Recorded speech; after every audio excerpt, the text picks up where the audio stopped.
Assalamualaikum warahmatullahi wabarakatuh. Saya mengucapkan ribuan terima kasih kepada rakan-rakan media yang membuat liputan pada malam ini. Satu program yang menjadi program ikonik di Kuala Lumpur ini yang dinamakan Iftar at KL. So kali ini adalah kali ke-13 dah penganjurannya, dan bersempena dengan Iftar at KL pada malam ini juga adalah dilangsungkan malam apa dipanggil 7 lekor, ya. Bermula malam 7 lekor. So kita ada rakan strategik seramai 15 rakan strategik pada kali ini, dan DBKL di antara salah satu rakan strategiknya, dan ada dua juga program utama pada kali ini, iaitu program bubur lambuk, rasa bubur lambuk Rewang Wira. Yang ini dan kemudiannya telah diedarkan sebanyak 8,000 bubur lambak untuk peserta-peserta atau pengunjung di program pada hari kali ini, dan juga program pertandingan pelita kota yang melibatkan 11 pejabat parlimen, pejabat cawangan di BKL, ya. Dan kita telah menyaksikan 3 pemenang utama tadi, dan alhamdulillah saya rasa ini adalah program baik untuk dijadikan satu program tarikan kepada pelancongan khususnya di Kuala Lumpur ini.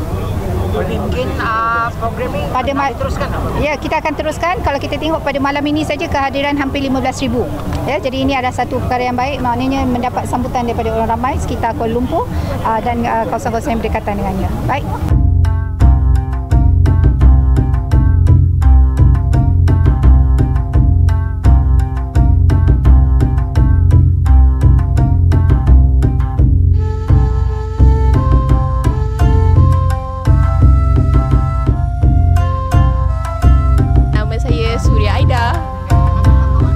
Siapa nama?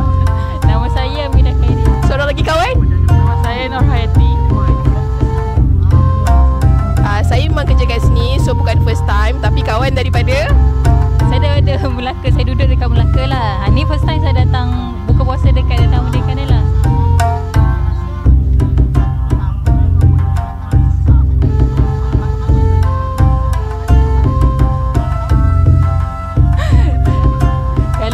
Sebab ni saya first time kat sini, saya tak expect pun macam suasana dia semeriah ni.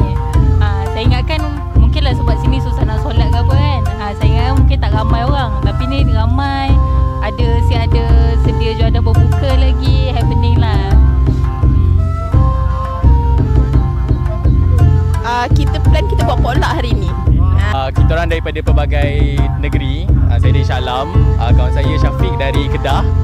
Ini Aizat dari Kedah juga, dan ini Amirul dari Taiping. Rasa seronok lah sebab especially dapat berbuka dengan kawan-kawan. Ni pun ada lagi 3 orang yang on the way.